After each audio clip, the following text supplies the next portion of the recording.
Hello, everybody. Hello, and welcome to Honest HR Nitrous. I am Bill, the company's expert. Thank you for joining me today on another edition of Honest HR Nitrous. This is where we talk all about job search, but not from a theoretical point of view, more from a practical, realistic point of view, warts and all, rude recruiters, ghosting, fake jobs, the whole thing, you name it. That's what we're here to talk about, what to do and what's going on. The title of this episode is How HR Departments Are Wasting Your Time and Why They Don't Care. This is episode 61, and this is an interactive live stream, so I don't have any kind of agenda or any monologue, anything to talk about per se. I'm simply responding to your questions and comments. So if you are seeing my beautiful face, you should see a chat box somewhere nearby. Get in the chat box. Let me know what's up with you. Let me know what you're wondering about, what you're struggling with, or just in general, what's going on. And I will do my best to help you out. That's what this is for. As always, a special shout out goes out to my YouTube channel members and my Patreons, my super thanks donors, and of course to you, my participants. Thank you for being here. So get in the chat. And while we're waiting for people to roll in with their questions, I just want to say that job search sucks. It's not a fun thing. Usually when we do this, we are at the lowest point in our lives. We feel that tall. Not easy. And it's compounded by the fact that we're also not just having to deal with the challenge of getting hired. It's also the confusion as to what to do. It's not always obvious how to get hired or what's involved or what should we be doing. And this is the thing, it's where the real world hits you like a slap in the face. And not everybody has been prepared for this. In fact, a lot of people are ill-equipped to deal with this because they haven't been educated or trained in like how this stuff works, really. As a lot of people are feeling or are noticing, there's a big difference between being qualified for a job and being able to get a job, right? They're two different things. You may be perfectly qualified to do a certain job, but you may not know how to go about getting that job. It's like, a completely different skill set. You know what I mean? On the other hand, you see the opposite of this every time. You see a lot of people that really aren't that qualified to do much, but they're being hired, right? They've obviously mastered how to get the job, but they are less equipped to actually do the job. We see that every day too. So you may have noticed this stuff. If you have, that's great, But the thing that sort of gets me is how people haven't been trained, especially young people. They haven't been trained properly or educated properly in how this stuff works. So it's not uncommon for a lot of young people to come out of school, college, university, trade school, whatever, and not have a clue how this stuff works, not understand how to approach employers, not know how to present themselves. And this includes how to get interviews, so how to do the application properly so that they'll call you in for an interview. And once you've got an interview, how to pass the interview, what to say to a lot of these crazy questions that we sometimes encounter. Because, and this is something that gets me, a lot of them are so unintuitive and they're so stupid, and to compound the matter, you're usually being interviewed by recruiters or other people that have no functional understanding of what the job involves, so therefore they're ill-equipped to assess you, as someone who would be good in that role or wouldn't be, you know what I'm saying? So it's a very confusing process for a lot of people, and we're here today to see if we can shed some light on how this stuff works. Curtin T is here. Curtin T says, Curtin T, if I'm saying that right. I'm sure I'm not. Says, I wish I didn't have an hour left at work and could participate, but good evening. Well, thank you very much for the sentiment, Curtin T. I'm going to be here for over an hour. That's my intention anyway, so that if you do get off work, if you do want to catch the tail end of this live interaction, you certainly can. And, in fact, I will make it a point today to make sure that we do go for well over an hour so that you have the option of participating if that's something you really want to do. Yes. Anyway, this is a really well-known thing. The other thing that a lot of people are ill-equipped in understanding is the methods by which you get hired, because a well-known thing, and I mean, I sound like a broken record always talking about this, but it's that big of a thing that I feel I should always talk about this, is that the default method for a lot of people, when you think hiring, when you think I need to get a job, is you think posted jobs, right?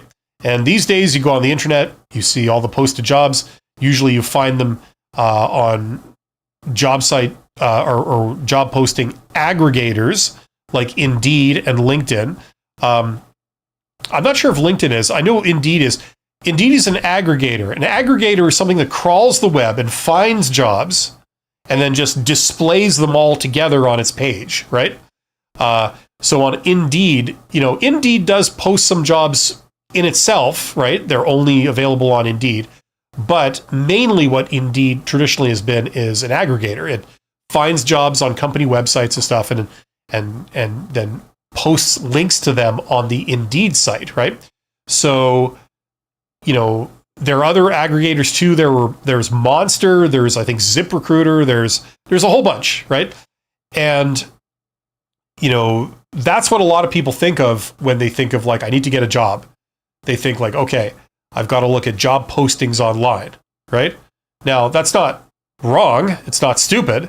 But what you're missing is that all those jobs you see posted, that's 20% of the jobs that are out there.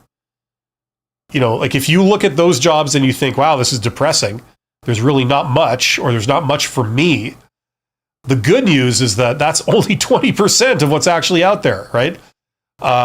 And the other thing that's kind of maddening is that 80% of the job seekers out there at any given time are all competing for those posted jobs. 80% of the job seekers are competing for 20% of the jobs, right? So it's very fierce competition. That's why a lot of these jobs get hundreds and hundreds of applicants as their sort of, default thing, right? And it seems very depressing until you realize that the other 80% of jobs out there that are not posted, the ones that exist that you could get, but you don't discover them through, doing an internet job search, those are the ones that a lot less people are competing for, right? And those tend to be the better jobs anyway, right? They're the ones that they don't need to post. Why don't they need to post them? Because they don't have trouble finding people that would want them. They're usually good jobs, right? That's usually how it works, right? So that's called the hidden job market. So I'm not going to say anything more about it now. We're going to get to questions, but if this is all new for you, I encourage you, don't just take my word for this. Go out and do your own research and confirm this. You'll see that this is indeed the case. And learn about the hidden job market, learn about putting yourself forward for those, because there's a whole cornucopia of different jobs there that, a lot of them would be right for you probably in playing the odds. So check that out. Okay, let's get to questions here. I see there's a couple of people here. Oleg is here. Oleg Magnoleg is here. Says, hi, kindly assist with the question. If you have to characterize yourself, name one which indicate your strength and one which indicate your weakness. Comments on both above. Are you trying to ask what are your strengths and weaknesses? Because that's what that seems to amount to. Yeah, well, that's two questions, isn't it? There's the question, what are your strengths? There's the question, what are your weaknesses? So yeah, we could get into this if you want. Okay, so what are your strengths? That's an interesting question. It's a standard job interview question. The bottom line is that what you got to remember for this question is that anybody, and I mean anybody, could rattle off a whole bunch of things that they feel are strengths, right? The problem is that what you might see as a strength, the interviewer might see as a weakness. Or they just don't really see it as a strength because they don't really care about it. It's not applicable to what they're looking for, right? So the problem is a lot of young and first-time job seekers, when asked this, they go into what they see as a strength, right? That's usually a bad answer, okay? Because it's a total crapshoot whether the recruiter will agree. Now, how do we know what they see as a strength? Well, they've already told us. In the job posting, under requirements, they've said what they're looking for, okay? They are looking for someone with this educational qualification. They're looking for someone with these skills. They're looking for someone with this specific experience, with 5 years experience or whatever it is in this particular precise thing, right? So a great answer to this question would be for you to say, well, thank you. In terms of my strength, I see my greatest strength as having this educational qualification. I also have this this skill or these skills, which are which happen to be coincidentally what they're looking for. And I also have 5 years experience in this particular area, doing this particular thing, this very precise thing. I think that really gives me a competitive edge to do positions like this, because that's everything you need to do the job. And not only that, but I'm passionate about it, right? So saying something like that would be good when they ask you, what are your strengths? Because you know that they care about those things. So when they start hearing exactly what they want to hear, they're thinking, oh, this is great, this is great, this is good, good. And they think like, wow, you seem like you're a real fit for this, right? That's how you answer the strength question. Now, if these people are only wanting one strength, one and no more, take your best guess. What's the thing that they care about the most? What's the thing that was listed first under the requirements in the job posting? Was it the educational qualification? If it is, that would be a good one to say. Okay, now you get to the weakness question. Weakness question is another standard job interview question. It is the king of trick questions, because the problem with this kind of question is that if you give them exactly what they're looking for, despite what they say, what we see in the real world is they end up eliminating you because of it, the thing you've just said. So if they say, what's your biggest weakness? And you say, oh, I've got a terrible temper and I'm a raging alcoholic and I hate doing this kind of work. I'd say those would be my biggest weaknesses, right? What you get is they say, oh, well, thank you very much. Thank you for being so forthcoming and, and answering that question so fully and completely. We'll let you know, right? And then they eliminate you. You never get called back, because you've just revealed some serious problems with you that they consider big red flags. So that's the danger with this question. The more you answer it fully, the more they're likely to eliminate you, right? It's a negativity question. So the way to handle this question is you answer it, but you don't give any real weaknesses, right? You can't say, I have no weaknesses, because nobody believes that. They regard that as a hostile answer. They say, you're lying to me. You're deflecting my questions instead of answering them. Well, that's not a good start, right? So they eliminate you for that. Right? So the way I would recommend that you handle the weakness question, it's a little bit complicated.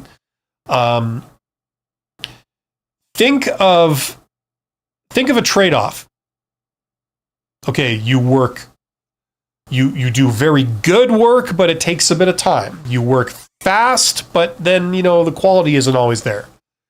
You do something fully and completely, you check up to make sure everybody is on the same page and check in with everyone, make sure that they agree that this is what you should do, but that takes a bit of time, right? You work fast, but you don't necessarily okay it with everybody else. Like some trade-off that goes like this, right? Think about that. Think about something you do that you're proud of, okay? And then think of the trade-off, the unavoidable trade-off of that, right? Okay? So that's the thing you say. You start talking about an awesome thing you do, but then you mention the trade-off, okay? The unavoidable, understandable negative side effect. So you can say, well, I do really good work, okay? I do very high quality work, and I take pride on this, right? But that sometimes means that I'm not the fastest worker, because I take time to verify everything and, take my time, make sure it's done properly. So that means I'm not the fastest worker, right? So what you're doing is you're giving a really great thing that you do and an understandable side effect. So it's hard for them to eliminate you for the side effects because you're presenting it as like, this is actually a really good thing that I'm doing. Okay? I might not be the first one done, but you get it done properly. Something like that, right? And then you get bonus points for then saying how you mitigate the negative side effects so it never ends up being a problem anyway. Right? So you could say something like, okay, I do really, really great work. Okay? Take pride in that. But unfortunately, it means that I'm usually not the first person done. Okay? So that's the weakness. But what I've learned is that if I go to my boss when the boss gives you your assignment and I say, listen, it's going to take me this amount of time to do this work. Is that okay? 90% of the time they say, sure, that's fine with me. And that way, the fact that I'm not the first one done, that ends up never being an issue. So you've given them something real, but they can't eliminate you for it.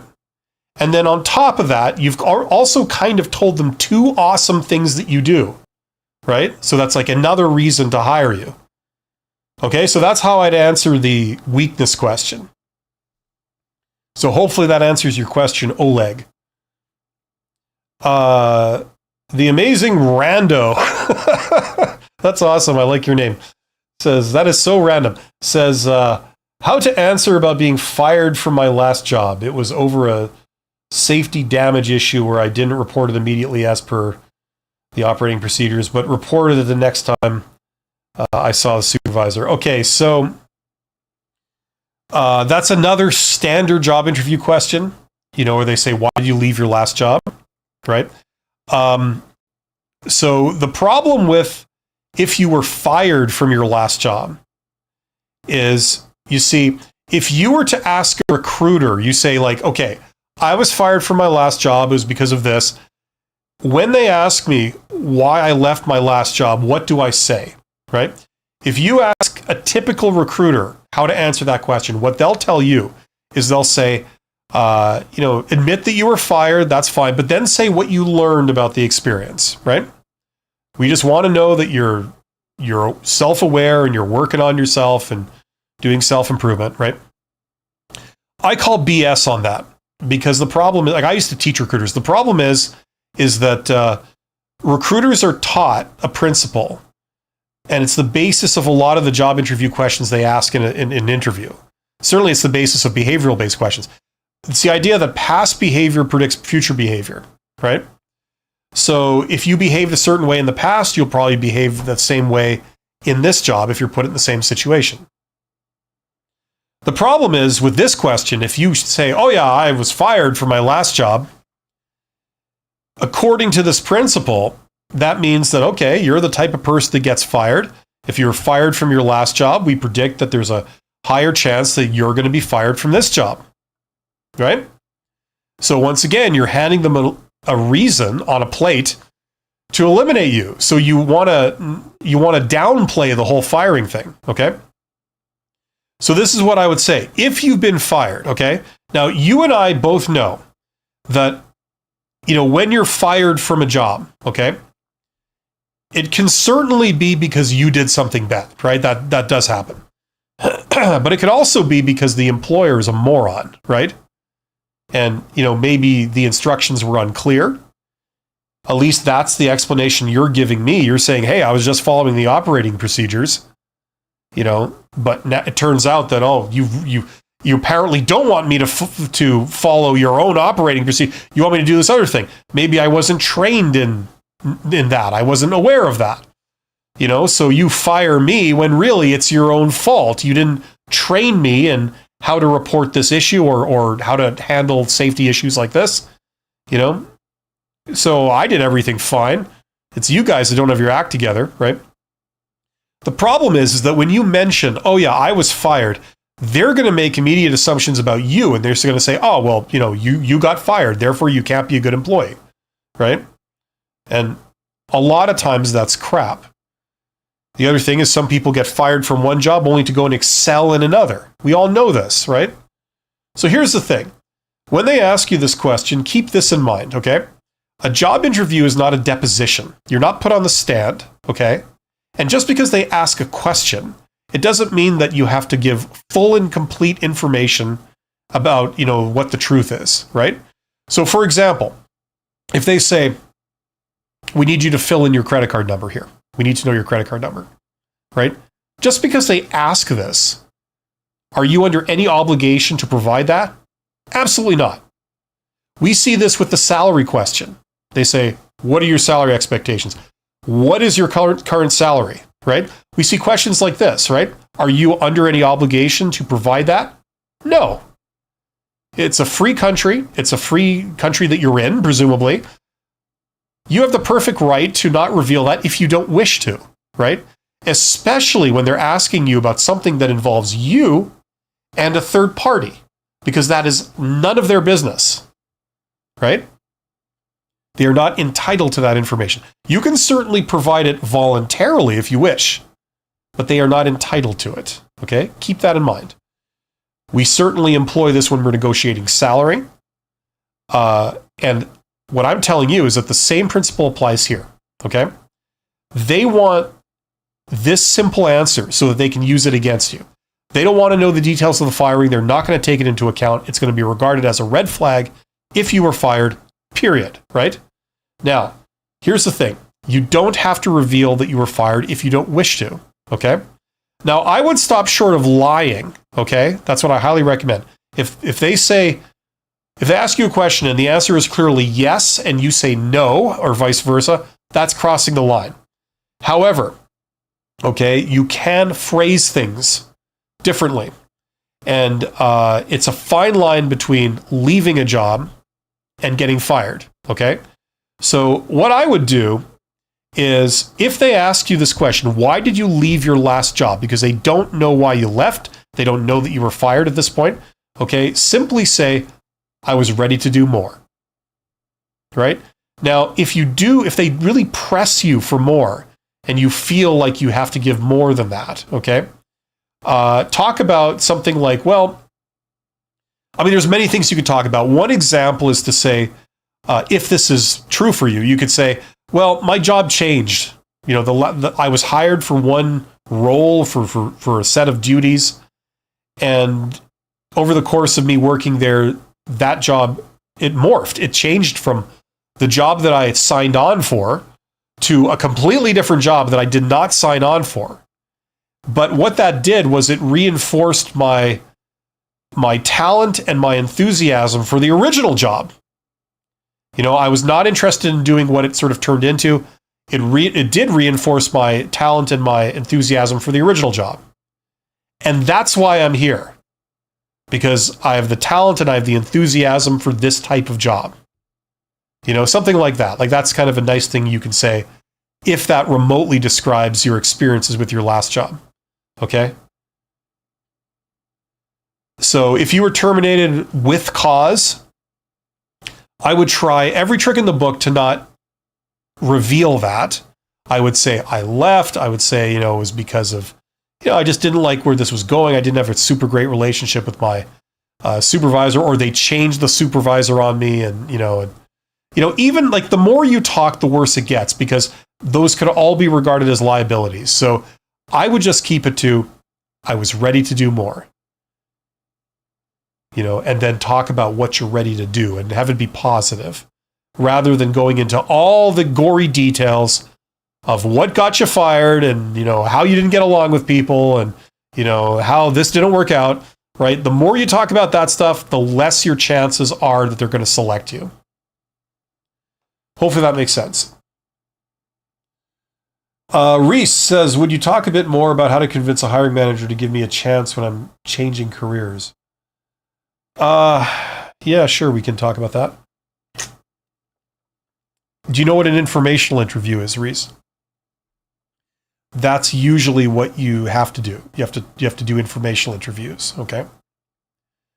It's not a job interview. A job interview is when you go meet with somebody for the purposes of getting a job.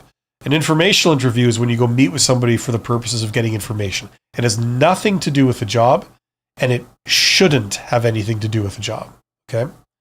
usually people will want to talk to you if it's for the purposes of getting information. But if you then turn around and say, oh, well, I need a job, then they go, okay, I see what this was really about. You didn't care about the information. You're just trying to get something out of me, and it changes, right? So learn about information interviews. That's what you have to do, okay?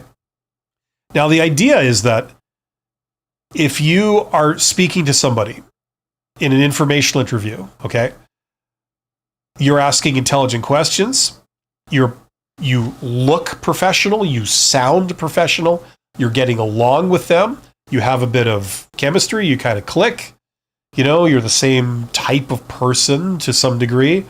They're flattered that you're interested in learning what they know, right? You get a chance to ask them all kinds of questions about what they do and, how things work. And, they're happy to tell you, and they find it a very flattering experience, and they're happy to help. It gives them a good feeling, right?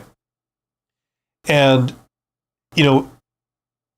by the end of it, if you've done it correctly, they should like you. They should think like, wow, that was really fun. I got to talk about what I know, and, I felt like I was giving back, and, I felt like I was helping somebody, and, I feel good about this whole thing, and I like that person, And the idea is that if you come back to them, and then you say, like maybe a week later or something, you send them a message and you say something like,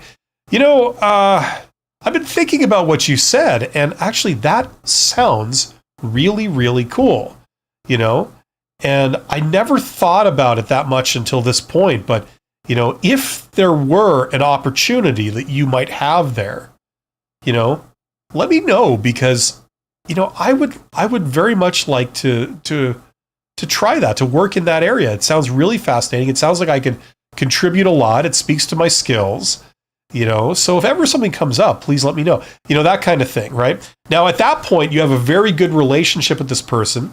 They have the power to hire people, right? They've just helped you. They've enjoyed it. You get along well. You're a known quantity. You're not a stranger anymore, right?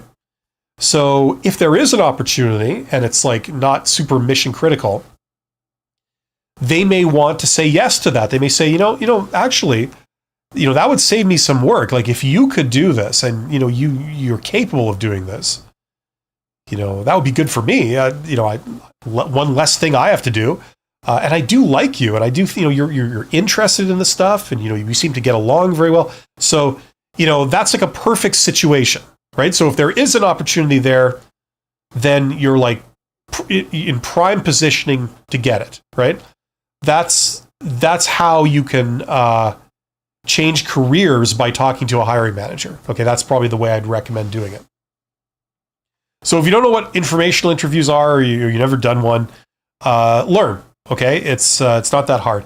If you want to sort of learn all of that stuff with me, I have it in that course. Okay, so check out that course if you want like step-by-step instructions. I can't give that stuff here; it's just too lengthy.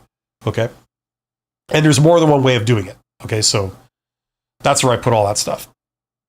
Hopefully that makes sense. The Amazing Rando says they were out to get me. Who are we talking about?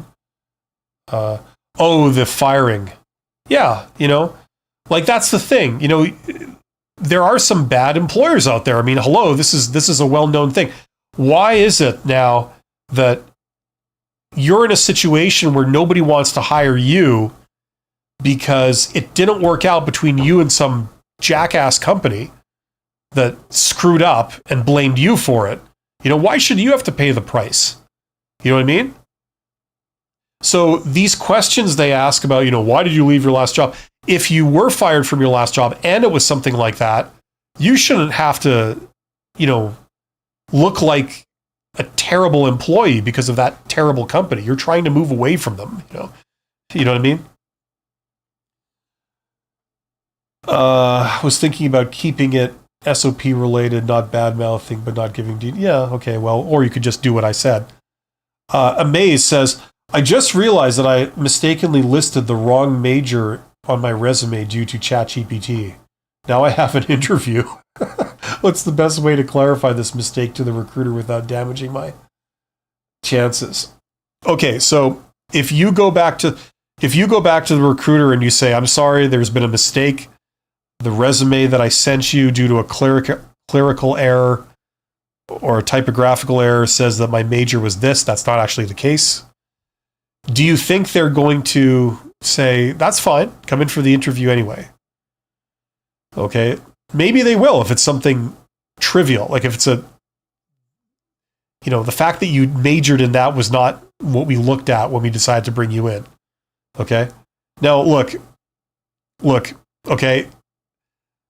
Everybody's going to have their own opinion on this. This is mine. Okay. You got an interview. Don't say anything. Just go down to the interview and see how it goes. Now, if it clearly is going in the direction of like, you need this expertise that you don't have, that you said you had, you won't be able to do this job. It's clear. Okay. You know what I'm saying? Then you would probably want to admit the mistake and put it in their hands, in which, you're fully expecting them to say, okay, well, thanks, but no thanks, If, however, you go down there and it doesn't come up, and when they explain the role to you more, it's something that you feel you can do, and you can answer all their questions well without like having to fabricate anything to justify what you said on your resume, I would just roll with it. You never know. It could end up being a mistake that doesn't really matter. You could do the job anyway, and it turns out you're qualified for it. And the fact that the major you did in school doesn't enter into it, I mean, there's a lot of those type of jobs. I got a degree in engineering. The first job I went into out of university was supervising tradespeople that fixed locomotives. It had nothing to do with an engineering degree. I didn't do any design, So I could have done that job regardless of, totally independent of having an engineering degree. The engineering degree didn't enter into it, So, I mean, you know what I'm saying? Like, you never know. So I'd give yourself every benefit of the doubt, and I'd only bail when it's obvious that you can't do the job if they offered it to you, okay? That's how I would handle it, but that's just me. It's totally up to you how you handle that. You could just say, oh, I never even noticed that until this moment, if they ever pointed out to you,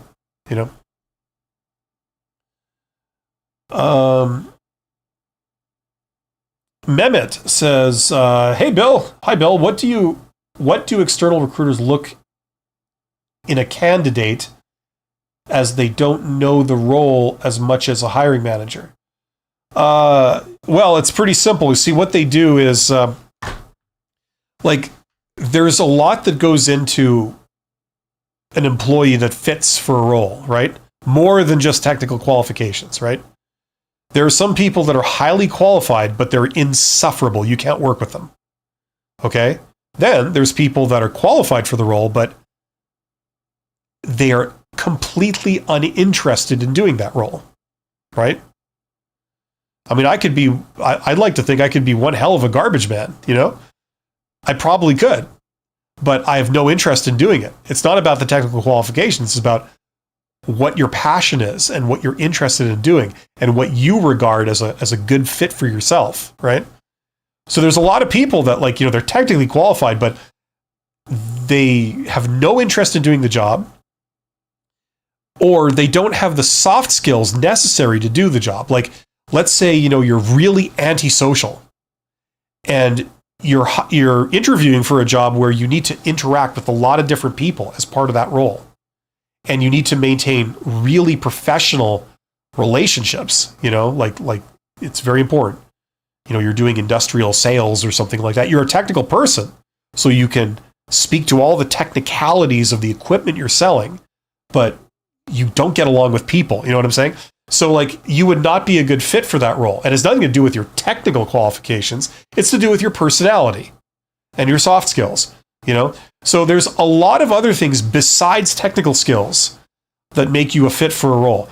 Now, the theory is, this is the theory, that recruiters will screen you according to all those other things, right?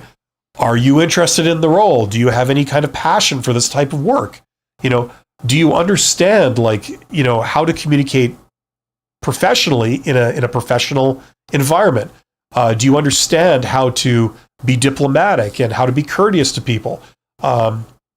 Do you understand, like, the need to obey company rules? And even if you regard them as like they don't make any sense, you still have to follow them because it's what the company wants. Like, if you don't understand that, it doesn't matter how technically qualified you are. You're not going to work out in that job. It could be disastrously bad if they put you in that job, right? So the theory is that the recruiter is going to check for all those things, okay? Right? That's the theory, right? And now the hiring manager, they'll be more of a subject matter expert. They can talk shop with you about the technical details of the role, right? When you repair this type of equipment, do you employ this technique or that technique? Do you prefer using this tool? Are you trained on this particular tool? Are you qualified for that? Have you used the new personal protective equipment, for when doing that? Are you trained in that? Like, that's maybe the hiring manager will ask you, right?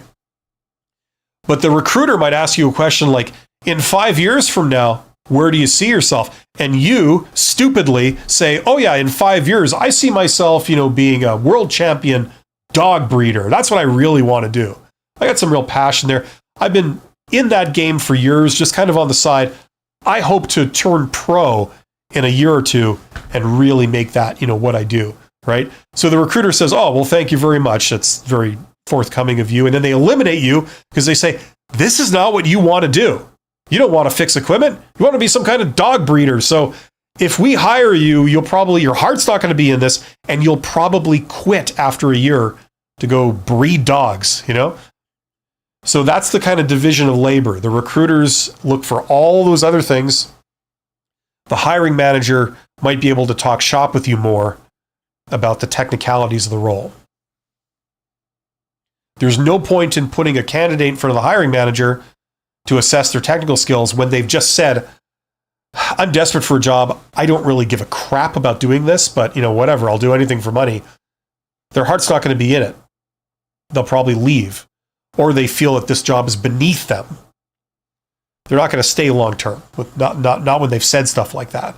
At least that's how recruiters are trained. Does that make sense? Mehmet? So those are the types of questions that recruiters tend to ask you. Things that don't really rely on any kind of detailed technical knowledge of the role. It's more about your personality, your soft skills, your ambitions, stuff like that.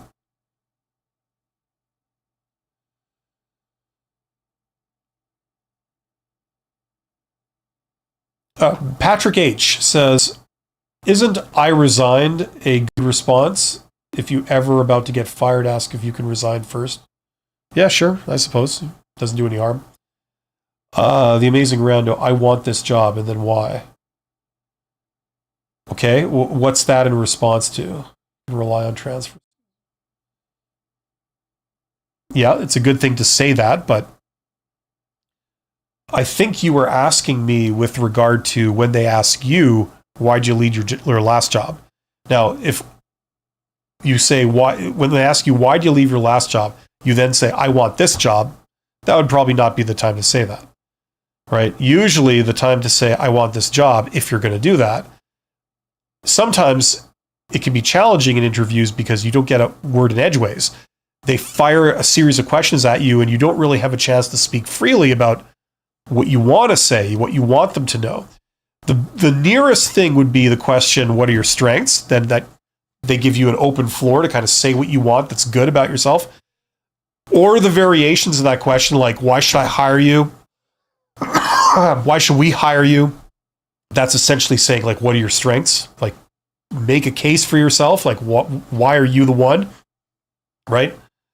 You usually can, what I'd recommend is you answer the question if you're asked that, and then you end with, like, just, hey, listen, I want to tell you something. I want you to remember this.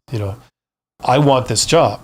And I say that because, and then insert reason. And a good reason is the combination of things you have, right? I have this education, I got this training, I got this experience, I have these skills. This job uses all of those. This is a job where I can bring all of those things that I have to help me in one role. That's why I'm excited about this job. And that's why I'm the perfect candidate for this. I feel I'm a great fit and I'm really excited about it. Something like that, right? Okay, so that's when I would say that stuff, when they give you the floor to make a case for yourself. Let's see here.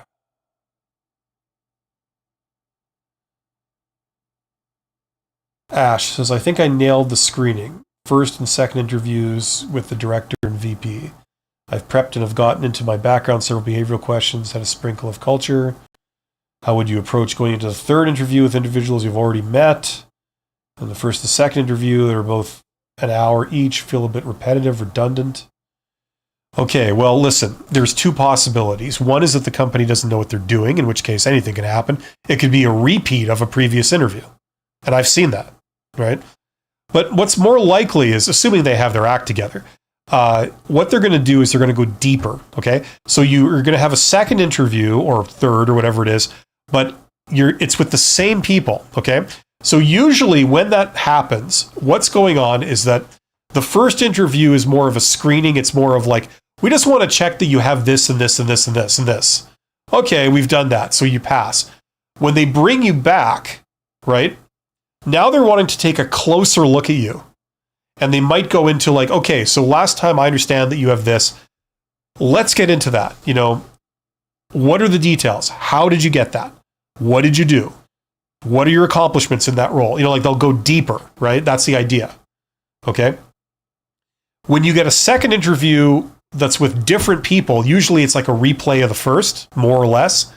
When you get a second interview with the same people, usually it's because they want to go deeper, right? Before, you were 1 out of 10 people they were talking to. Now, you're 1 out of 3. And now they want more details. They're more interested to get down into the details, into the weeds with you. Okay, that's usually what happens at these types of things. But it is a thing where companies just don't have their act together and they're disorganized, and it could be a replay, right? I've seen that. I did a YouTube video many years ago, like a pretty popular YouTube video on how I was interviewed 9 times to get one job. What they did in each interview, and it was like just totally disorganized and stupid, right? So we see all kinds out there, but that's usually how it goes. Amaze says, follow up. It was a trivial error. Which one was this? This was, okay, the chat GPT thing, the typo. I definitely have the experience in education, just a slight difference in master's degree. Okay, great, then don't say anything. Why call attention to it in a negative light so they eliminate you, if ever they point it out, just say, whoops, I'm sorry, my apologies, I didn't notice that until now. That was obviously something that was missed in, the revision of my resume that I did to send you. I did a custom version of my resume, But let them get to the offer stage before that comes up, even if it does come up at all. If you can do the job, I wouldn't worry about it. There's no crime here, you know what I mean? You're qualified for the job. They invited you in. It was an innocent mistake, which it was, just roll with it, Let's call it a fortuitous circumstance. Mehmet says, what is your opinion on sharing a post on LinkedIn that says, hey, I'm about to graduate and looking for a role and blah, blah, blah. Don't say blah, blah, blah. Blah, blah, blah. Hey, I'm looking to graduate and what? What? Do you feel you're entitled to a job just because you're graduating? That sounds arrogant, doesn't it? But I'm raising a point here, okay? You're qualified in something. Great. Right on. That's good. Okay? And I'm serious. I'm not being sarcastic, even though it may sound it. Some people are qualified in extremely useful things that are in high demand. Other people are qualified in things that no one gives a rat's ass about, or a rat's about, if you will. Right? So it doesn't automatically mean someone's going to give you a job. Okay? Now, some employers, they look specifically at hiring people right out of school. Sometimes it's a good thing. Sometimes it's a bad thing. I got caught up in the bad version of that in a past life several decades ago, where there was a company that was hiring kids out of school who had gotten a bachelor degree in a couple of different things, and they did it intentionally. They wanted people that didn't have a real job, a career job before, so that they could exploit them, because these kids don't know what's normal. What's a normal ask in a job, right? So the employer was like, okay, hey, we can work with that. We'll hire you. We'll ask you to do these things. We'll then tell you that that's a normal, regular thing that employers ask of people, and it's reasonable, which of course it isn't. But you won't know any different, and we can get you to do this for us, and then we have an advantage, right? Other times you get good employers who will hire you, and they probably won't pay you a ton, but it might be a great opportunity. You can move up the ranks quickly if you do a great job. A lot of internships are with companies that think like that, right? You know, you do an internship. We essentially get you working for us for free, or for practically free, right? And then every year we pick the ones we like and we offer them permanent jobs, and they stay with us. And they can have a very rewarding career moving up, right? Right? The other dimension to this is that depending on what you're going for, there's another principle where employers tend to look less favorably on candidates who are not currently employed, right? They prefer to hire someone who's currently employed. The reason they think like this is because, or some of them think like this, is because they're sheep and they're stupid and they're paranoid, and they think that, oh, if you're not working, maybe there's a reason for that. No one has hired you. Okay, maybe there's something wrong with you. So, you know, we're going to go with somebody else, right? Just ask people that have work gaps when they re-enter the workforce. You know, they have trouble finding jobs, and it's because, oh, you have a work gap. What's this work gap? You weren't working for, say, 2 years. What's up with that? The problem is you can give an explanation, but we don't really know if that's the truth or not. So you become viewed as a higher risk candidate, right? And they want to, all things being equal, they want to stay away from that. They'd rather hire someone that's working now, and that's more evidence that they're a good employee. Because someone else thinks they're a good employee, therefore they must be a good employee, right?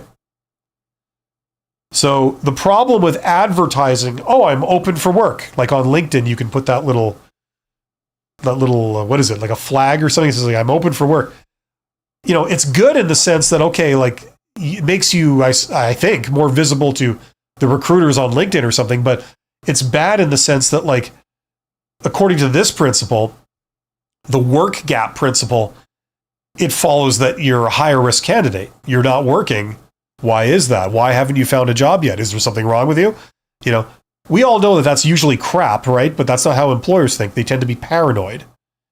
And because they don't actually take the time to get to know you, they're playing on like random chance. So all things being equal, they would rather hire someone who's currently employed than someone who's unemployed, right? It sucks, but it's true, right? Do your own research. Don't take my word for any of this. Do your own research on this, okay? So it's a double-edged sword. It makes you more visible, but then you can run into this problem. So you have to decide for yourself. So I would start by maybe not turning on that flag, doing like job search for a couple of weeks, see if you get anywhere, then maybe turning on the flag, and so see if that gives you any advantage, right? You know? Where do they leave off here?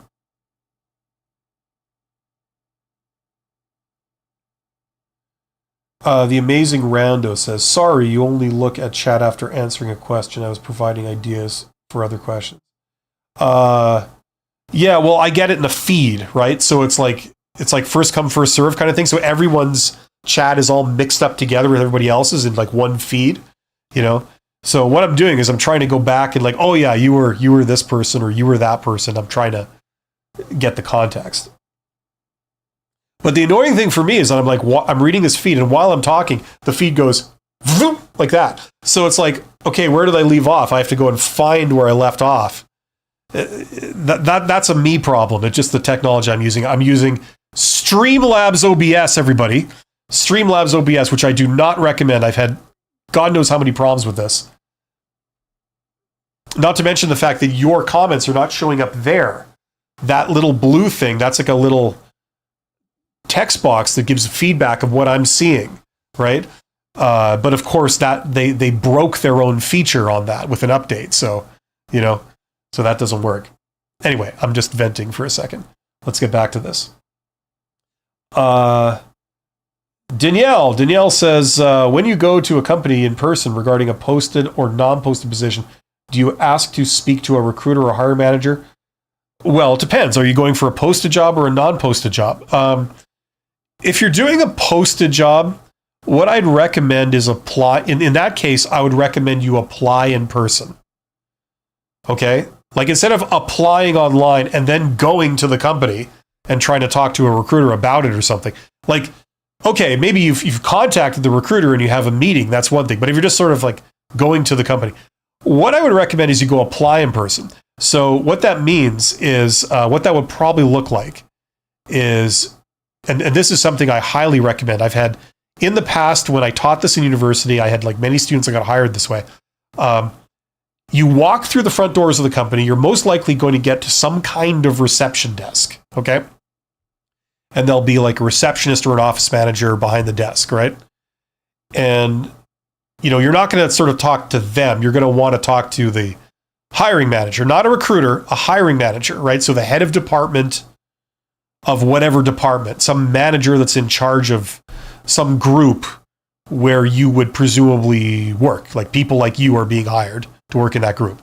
So let's say you had an engineering degree, you'd want to go and talk to the director of engineering. Like that would be like, the logical person to talk to, right? So they're the hiring manager.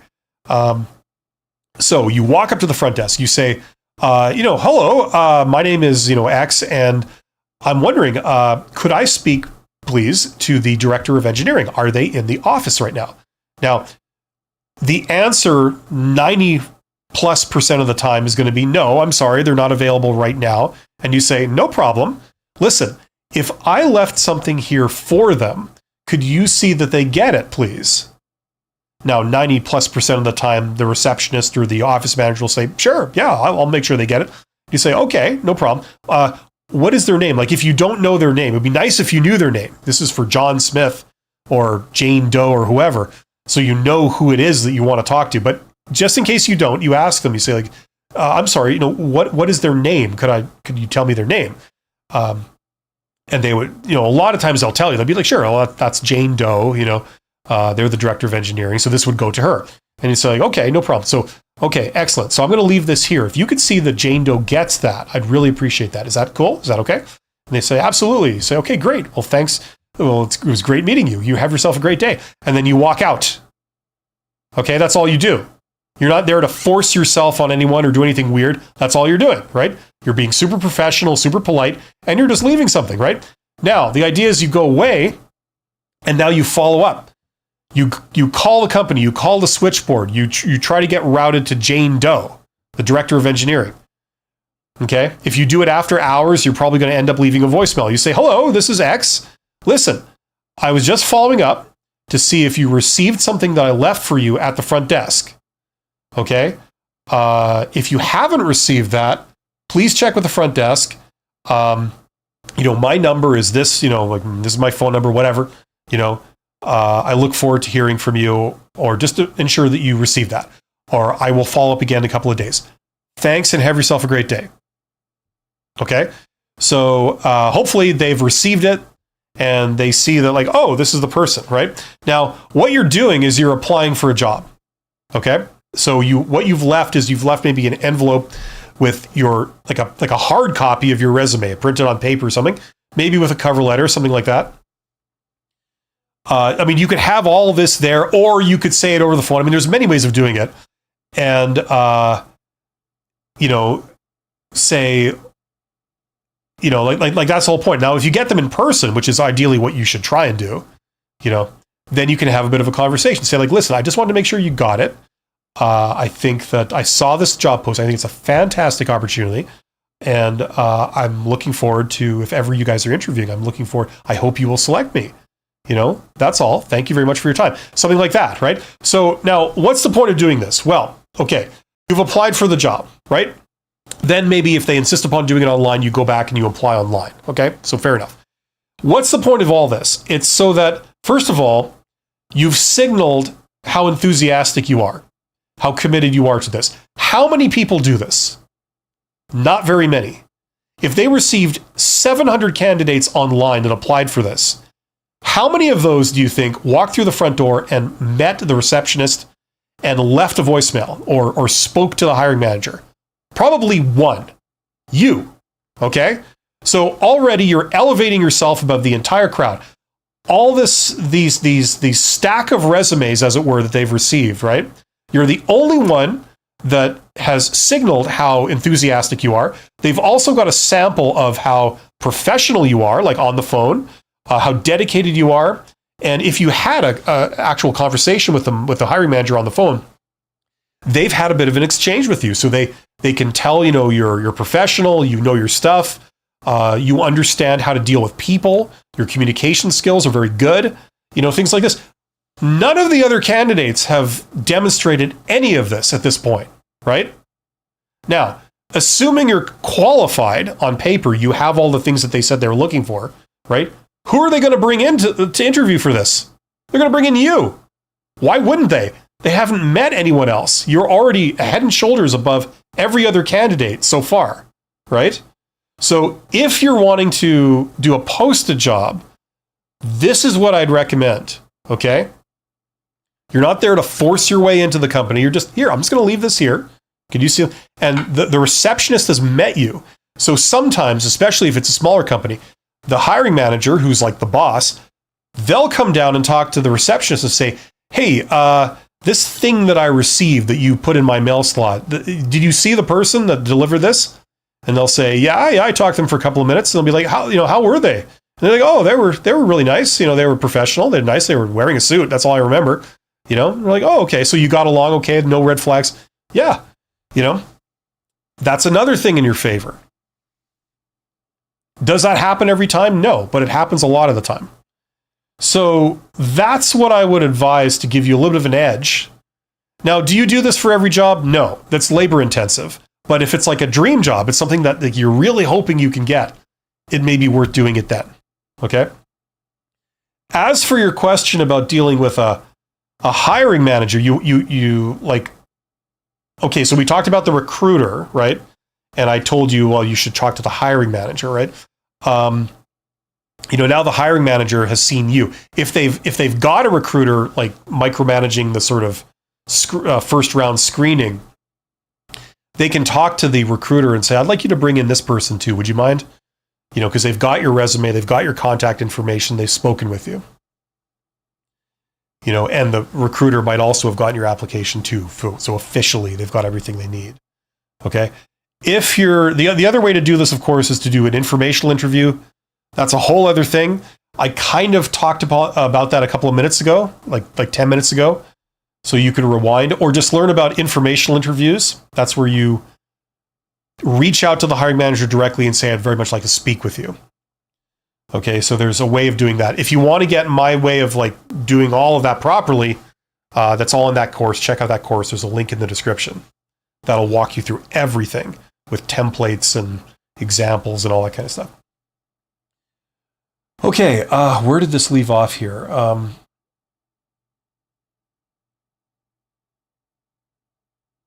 This moved on me. So that was Danielle. Okay, so Mehmet says, does mailing to a recruiter, I can bring great value to this role, sounds inappropriate or arrogant?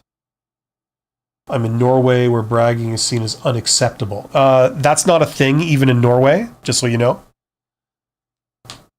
Okay. And besides, this is not bragging. It's called promotion, right?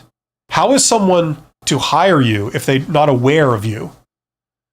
And then if they're made aware of you and they say, oh, there's this person. Okay. How does that make me want to hire them? But if you say there's this person, they have all the skills you're looking for, they're professional, they have great communication skills, they're passionate about the work, all the customers and other people that they interact with on the job seem to really like them, and right, they're available and they're really looking forward to this. Now, is that bragging? That's not bragging. That's simply making a pitch, right? A pitch is like a very small, like, sales blurb. You know what I mean? You're basically giving them reasons to select you, right? So, hello, what you're engaged in, job search, this is a sales pitch. This is a sales process for yourself, right? Welcome to hell.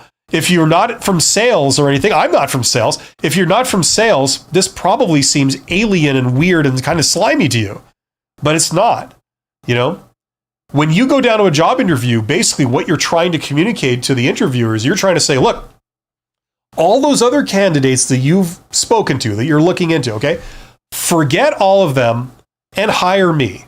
You need to forget them and you need to hire me. And here's why. Okay? And then you give them reasons. Okay? I've got this. You said you're looking for that. I got this too. You said you're looking for this. I got that with bells on. You know, also, I'm highly professional.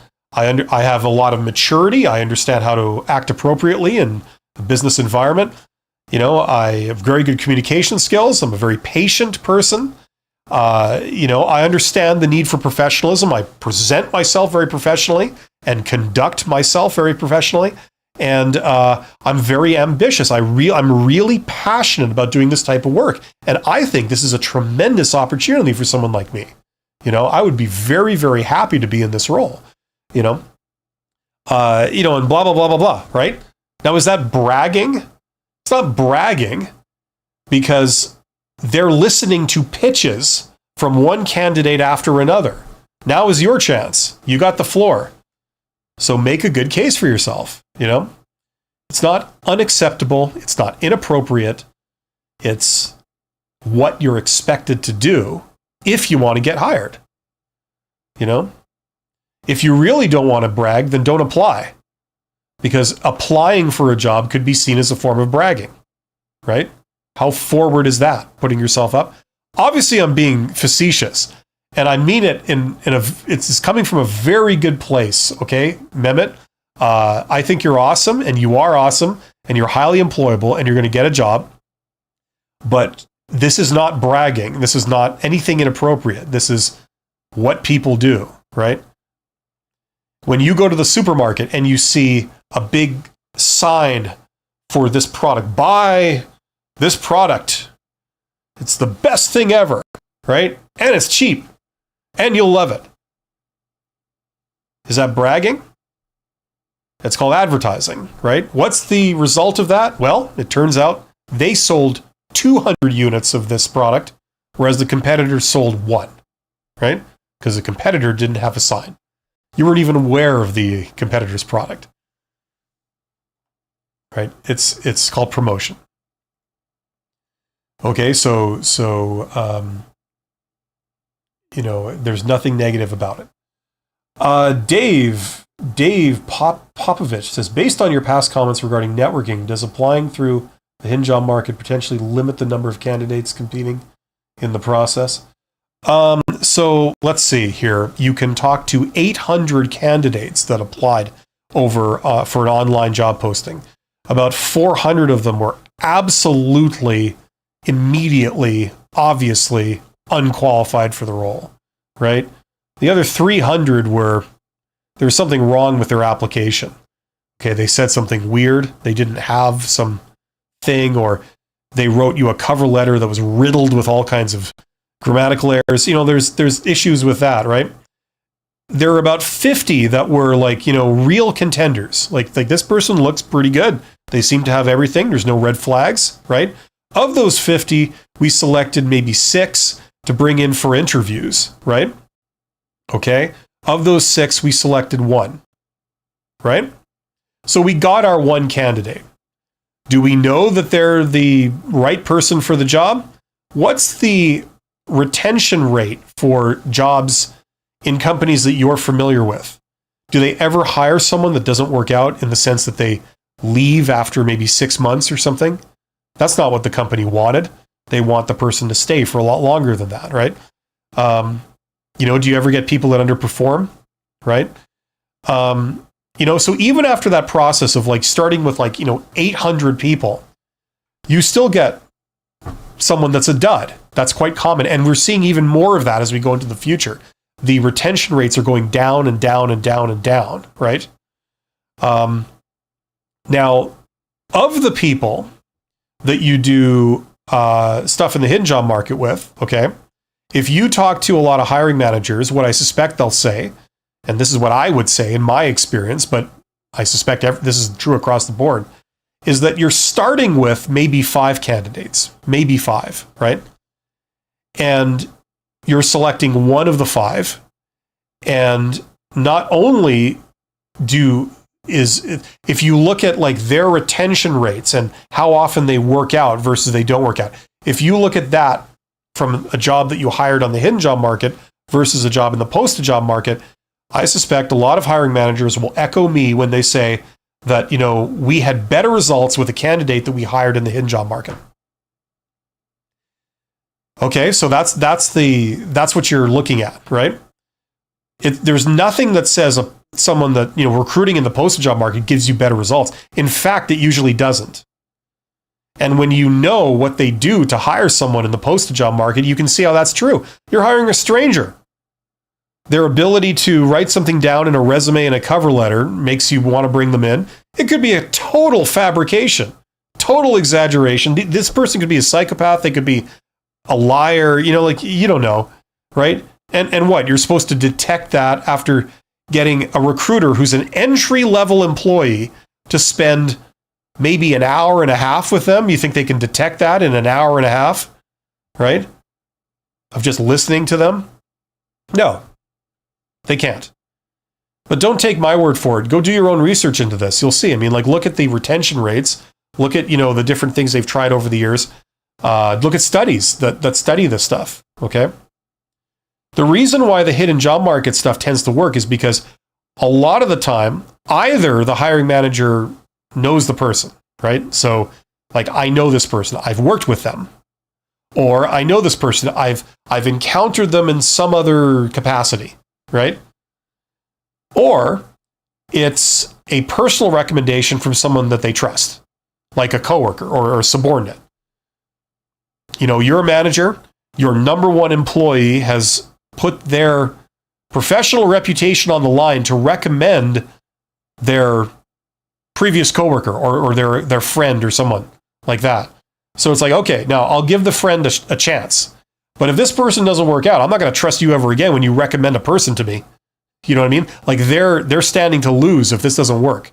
Okay, so they've got skin in the game, right? Now, obviously, some things don't work out, right? That's the thing.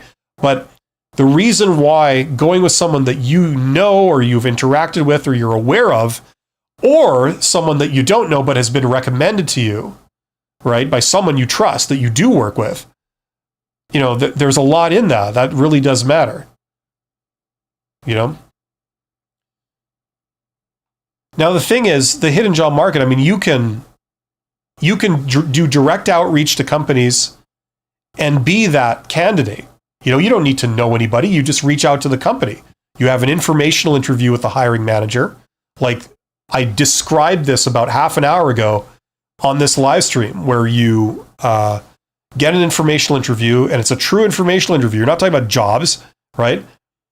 And then you go away for a week or something, or a couple of weeks, and you come back and you say, I've been thinking about what you said, and that's really fascinating. I'd love to, listen, if there's ever an opportunity to work for you on this, let me know, because, that was actually quite fascinating. And that, there's a lot of possibilities there. So, something like that, right?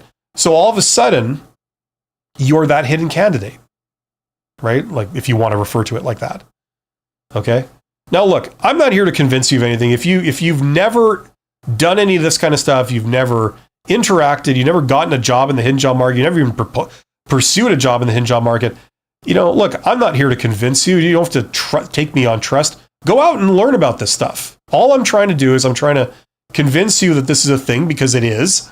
You don't have to take that from me. Go do the most basic sort of Google search and get statistics on how people get hired. You'll see. Most people don't go through recruiters. They go through some form of networking. And you yourself may have family members that, your parents or your siblings or something, that the way they got their jobs is because they knew someone, or they showed up in person one day and talked to the boss, and all of a sudden they're hired.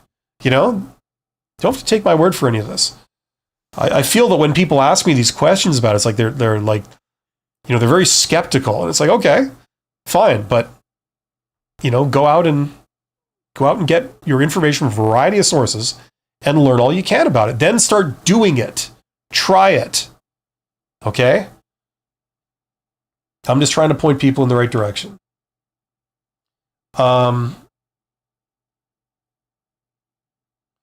Okay, this thing moved on me again. I got to find out where I left off. Sorry for the technical issues here. Okay, so that was Dave Popovic or Popovich. Alex says, "Hi, can I say on LinkedIn for an HR manager for a certain company if they didn't saw my CV to see it? How to tell that person in another one plus quality that also seen my resume in a diplomatic way?" I'm having problems understanding the grammar, but you can tell people on LinkedIn whatever the hell you want. There's nothing limiting you. Now, the question is what's effective, right? But if you're trying to push something on someone, right, and you don't know them, chances are they're not going to be into it. When you get unsolicited emails, for example, you get spam emails from people you don't know, and they want you to do something. Here, I need you to do all this work for me. Here, I need you to send me this. I need you to give me this. Let me ask you something. Do you entertain those? Right? So why do you think a hiring manager is going to I don't know you, but I need you to look at my resume, and they're just going to do it, right? Chances are they're not going to, okay? If you reach out to someone you don't know and try to get something from them, it's going to be very tough going. If you, on the other hand, you offer them something that would help them, then a lot more people will respond favorably, okay? Okay. Now, if you're talking about a recruiter, now recruiters are scouring LinkedIn and the internet in general, looking for resumes or looking for CVs or whatever. When you're saying, hey, I got a CV over here you might be interested in, that technically qualifies as you're trying to help them, right? You're trying to give them what they're looking for, right? So they would be more interested in reading a resume or a CV from you.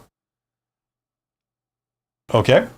But probably not a hiring manager, because they're just a boss. They have their own job to do. Okay, there's no, I don't know if there's a diplomatic way to tell someone that you don't know that they should do this thing for you. So I'm not sure. Okay, but that's what I would say to that. Internet Vibe says, should a part-time job be listed as part-time on a resume, or do you think you should let the interviewer assume it's full-time and only tell them if they ask if it's part-time or full-time? Once again,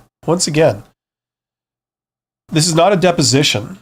The only thing that matters is, you can do whatever you want to do. You could do both of those scenarios, right? Now, the only question that's relevant here is, if you send it to a recruiter, will that recruiter get upset if they find out that, this was a part-time job? Why didn't you say that? I expect that if it's part-time, you should say that, right? If that's a reaction that you've encountered, then I would say, then there's your answer. To avoid them getting upset, you would have to say it's part-time. If you've never encountered that, you've never had any problems with it, no one seems to care, you did do the job. There's no, of everything you've written there's nothing that's false. You know what I mean? So if it's to your advantage to say it's full-time and it's a big deal to you, I would just put nothing, unless there's a clear answer why. Or recruiters have said explicitly, you must say it's part-time or full-time. My point is, what I'm trying to say is that there's no absolute right or wrong answer to this. It depends on what the recruiter's expectations are. It would not surprise me to learn that in some industries, maybe this is a rule. They would want you to disclose that. But in a lot of others, they wouldn't. They don't care. It hasn't really come up. It's not a thing that they're tuned into. So I'd try it and see. If it's to your advantage to not put anything, I just not put anything and then see if someone takes you to test. You don't lie about it. If they say, was this job full time? You don't like lie and say it was. You say, actually, it was actually part-time, you know? But then if they get like really upset, then okay, then I should probably disclose that, right? Amaze says, how would you recommend responding when a recruiter asks if you are currently interviewing or have any offers? Oh, that's a fun question. So let me ask you a question. If you're interviewing with company A, right? And behind the scenes, you're also talking to company B about a possible job, right? The fact that you're talking to company B, is that any of company A's business? Do you have to report that to company A? Do you have the obligation to disclose that? No. No, you don't. Show me the law where it says that you must disclose that. There isn't. Right? Do you have any legal obligations to company A whatsoever at this point? No. You have no agreement between you and them, nor is there any law that says you must tell them this. Right? So the answer is no. Now, if you choose to tell them, there's nothing wrong with that. You could say, hey, just so you know, I'm talking to this other company, right? Or you could choose to not disclose that. You have the perfect right to do either of those, right? Now, which one is more to your advantage? Well, that's a judgment call, right? This moved on me again. Where was the question? So if they ask you, are you entertaining other offers right now? Keep in mind that they're asking for something that they have. You have no obligation to tell them. Like if I meet you on the street, okay, amazed, right? We're on the street. We both go and I'm at the hot dog stand, and as you can probably imagine by my physique, and you're at the hot dog stand too. And I say, hey, do you come here often? He says, yeah, I like the hot dogs. And I say, okay, excellent. Listen, are you interviewing with any companies right now? Right? Do you owe me a full and complete answer? No. That's exactly what's going on here, right? They're asking you for stuff. Now, a lot of people, because of social pressure, especially younger people or people that are less experienced with this, they'll just sort of give them what they're asking for, right? They may stop short of like if they're asked for their credit card number, right? But these kind of questions, I don't know, it has something to do with employment. I am at a job interview, so I guess that means I have to answer your question. So they'll just tell them, right? That's why companies ask these questions. They're not entitled to this information, but they're trying to get it. It's very underhanded. It's to their advantage and not to yours. So they're trying to get one over on you, right? So all I'd say is that just keep in mind that they are not entitled to this information. You certainly can give it to them voluntarily, but it is usually not to your advantage to give it to them, right? Now, this question, it's an interesting question because if you are talking to a second company, say company B, let's say you're in the offer stage, they've given you a job offer and you are negotiating the compensation or something. So it isn't signed yet, but you're at the offer stage, right? Meanwhile, you're going to this other job interview with company A, right? And they say, are you talking to anyone else right now? Okay. Now, some people recommend that you say yes, because the theory is that that creates a sense of urgency. They have to move quickly to snap you up, right? Before somebody else does, right? That's the theory.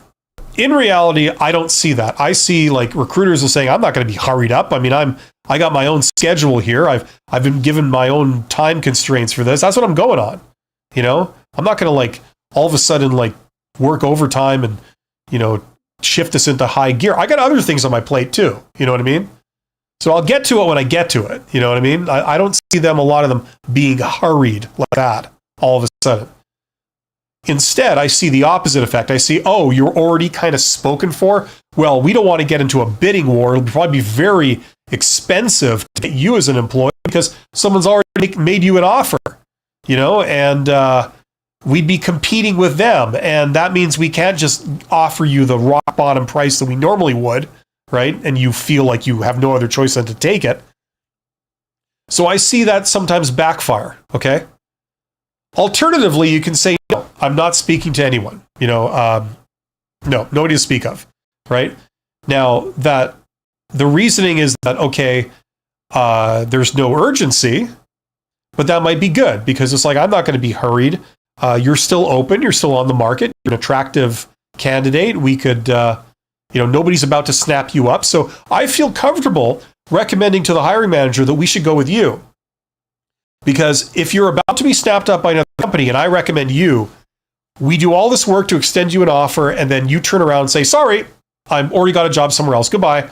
It's very embarrassing for me. Right? So you're not in that situation. So like, that's good. You know, you're available and we're looking for only people that are available. So in that sense, that's an advantage. So there's pros and cons to saying yes, and there's pros and cons to saying no. There's no clear answer. I would recommend, if you don't know, I would say no, because it keeps things simpler. You're not involving another company in your negotiations with them into this job offer. You're keeping these things independent, right? So that's how I would rationalize that situation.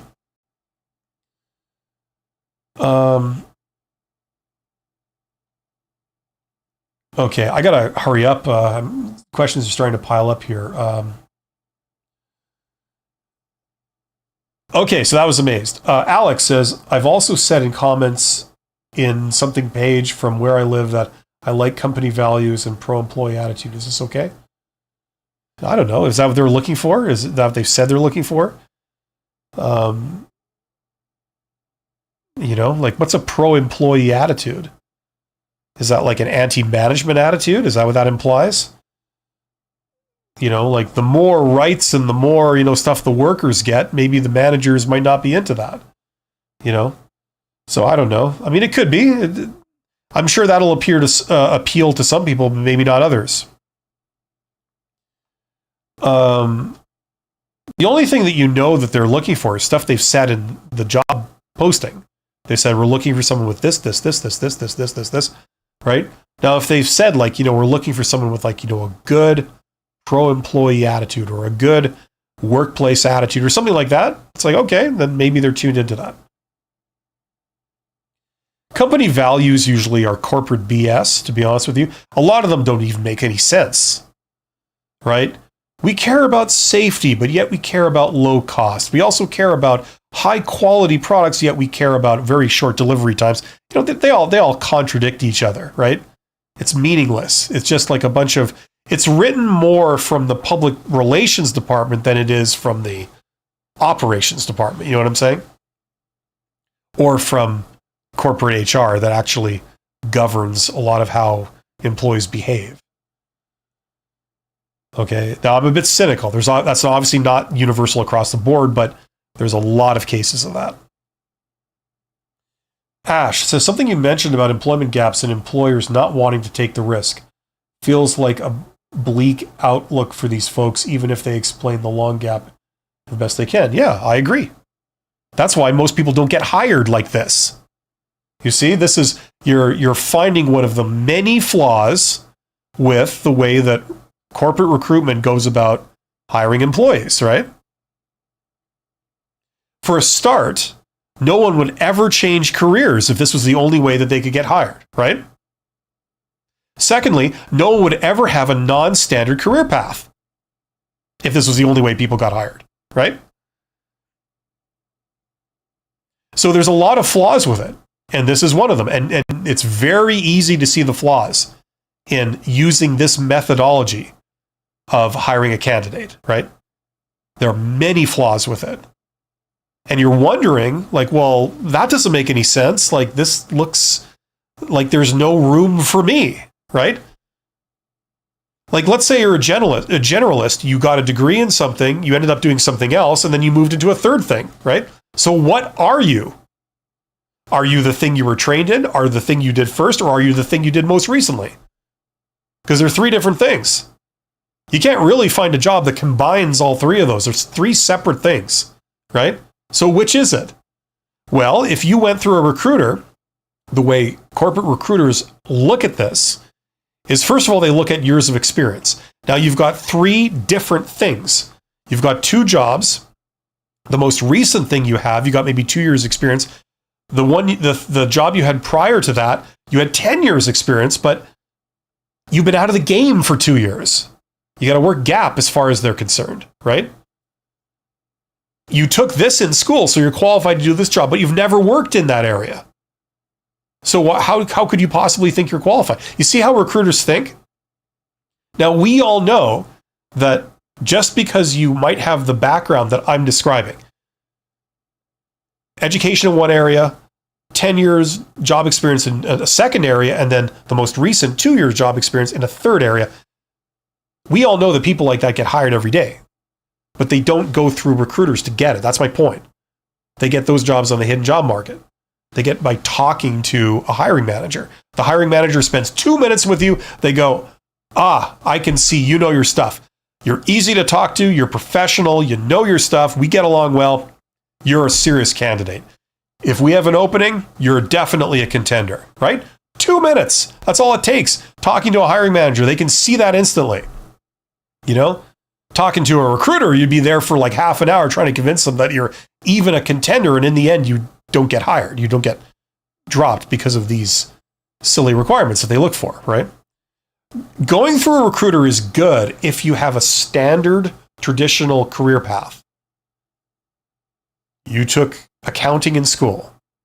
You then got a job as an apprentice accountant.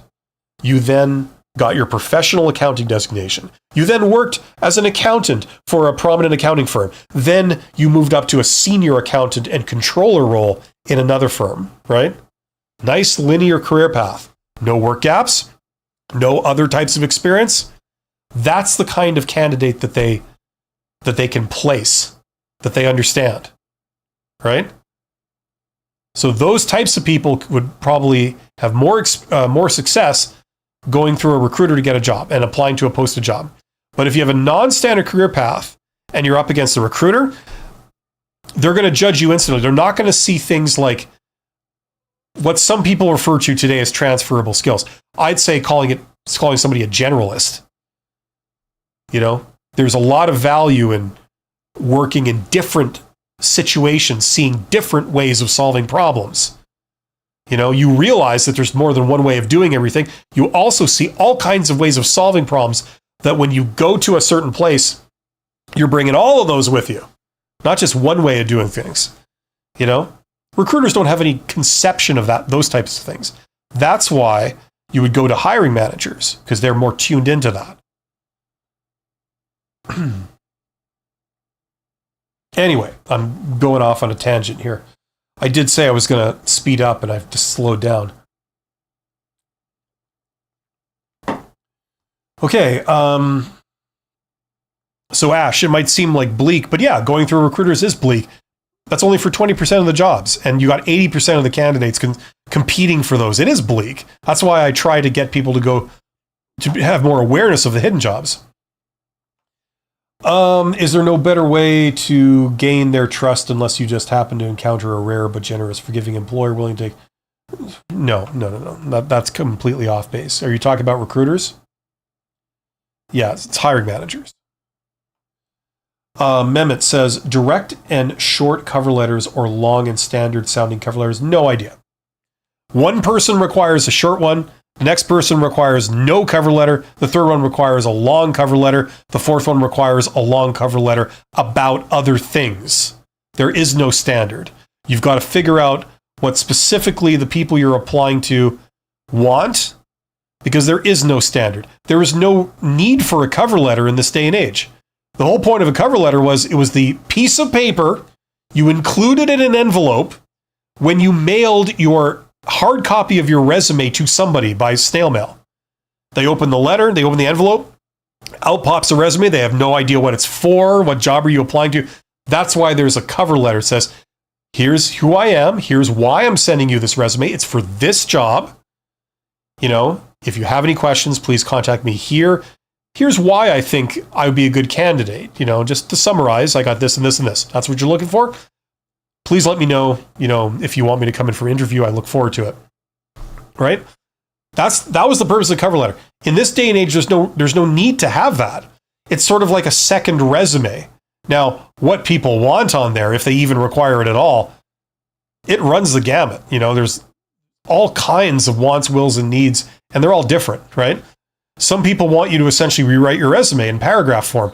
Other people, they want you to synthesize your resume and say, like, you know, beyond the experience, why do you want the job? Oh, it's because my ambition is this and my passion is that. You know, like, you know what I mean? It varies. So I don't want to say you must do it this way, because that's just not true. Try and find out everything you can about that particular company if it's important to you and what they require, right? If you can't find that out, I would say a reasonable thing to fall back on is to say, start by sort of giving the Cliff's Notes of, like, you know, in a nutshell, in like 2 sentences, why you're a candidate. I got this, and I'm passionate about doing this kind of work. That would probably be good. Hopefully that helps. Nan says, I have 2 jobs and both of them I got because a friend recommended me. Okay, good. Yeah, that's kind of like the hidden job market, right? They'd rather go with you, just for everybody who was asking about the hidden job market, they'd rather go with you because presumably your friend was a trusted employee that was working out. And the friend said, like, I recommend Nan. You know, if you like me and you know that I've done good work, I recommend my friend Nan. They would be good for this too. And they said, okay, you know, we could hire a complete stranger or we could hire Nan. Now, we trust you and we know you do good work. If you're telling us that Nan does similar work and is just as good, okay, we'll give them a shot, him or her. We'll give him or her a shot because you recommended them. We're not guaranteeing to hire them because you recommend, but we'll give them a shot. Doesn't matter to us who we talk to first. We'll talk to them.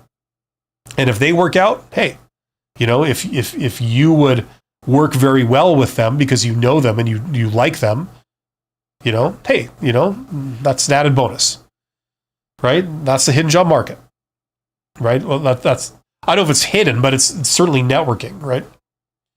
Amaze says, what's a professional way to request an executive's email address, one that was intentionally left out after the interview without coming across as intuitive? I wouldn't do that. First of all, email is not a great way to communicate. Email is the one of the worst ways to communicate. Not only is it in writing, so you don't get any of the tone, which is bad, but it's the easiest thing to ignore. You know, I mean, how many spam emails do you get? You're always getting like spam emails. It's like the easiest thing. People tend to get a lot of emails, especially executives. They get, like, you know, easily over 100 emails a day. You know, if they do respond to those emails, to a subset of those emails will be the people that they know, you know, that's who they're going to respond to. If they don't know you, okay, well, I don't have time for this, right? Okay, that's just the reality. Email's not a good way to do it. If you're wanting to talk to an executive, the thing that I recommend, that I've done many, many times, is you send them a message over LinkedIn. You discover them over LinkedIn and send a message to them. And a subset of those people will respond to LinkedIn. Some people, they just have a LinkedIn account. It's created by an EA or someone, and they don't even have any involvement with it. But a few of them that are on there, some of them are like, you know, well, I wouldn't say some of them, but a lot of them are on there. They're actually looking at it. They don't get nearly as many messages over LinkedIn than they do emails. That's for damn sure. And the ones that respond to it, I would then use it simply to request an informational interview. Okay, and then you talk to them in person. It's much more real. It's much more valuable. It's much harder to ignore, right? Now, some people are just not down for that. They're not looking for that. So they won't accept that, right? They'll just say no, or they just won't respond. But the ones who do, the ones that respond to LinkedIn and then they say, sure, yeah, I got no problem. I'll speak to you for half an hour. That's like a good sign. So you're already speaking to someone who knows who you are. They're receptive to talking to you. You've given them 2 chances to say no, and they haven't. They've said yes and yes, right? Then usually you have something that often leads to good things. Not all the time, but it has a very good likelihood of leading to something good, right? Anyway, I talk about all this stuff in that course. If you want to know precisely what I recommend, step by step, all the principles, like stuff I can't explain here, not even close, because it's too lengthy. Check out that course if you're interested in learning that from me. I can't put it in videos. You'd have like a 4-hour video. You need everything broken down. So if you're looking to get hired in the posted job market or in the hidden job market, that's where I put all my stuff. I do have some free videos that cover subsets of this on my channel. In the description box of this live stream, I have links to a couple of my own videos. There's a link to a video I did called Hidden Job Market that shows you with like articles in Google and all that. Like, you see, I'm not just making this up. Here's where it is. And then I did another video, which I think is even more valuable. It's called How Successful People Get Jobs. If you're interested in doing direct outreach and you don't know what that looks like, I walk you through it, or at least I walk you through most of it in a video, because it's sort of filming my desktop while I'm on LinkedIn doing this stuff. So if you're interested in that, check out that video. It's a free video on my YouTube channel. You can watch that. But if you want the full meal deal, check out that course. Where do we leave off here? Alex says, even on LinkedIn page, someone quality inspector department saw my CV doesn't mean it also saw my CV alongside my profile. LinkedIn notified me.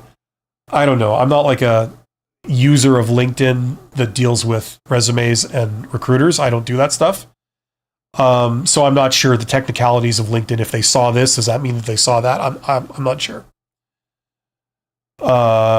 Alex, you're doing fine. Don't apologize for your English. I can't understand. Okay. Like, I don't always understand precisely, but I get the gist of what you're saying. It's not a problem.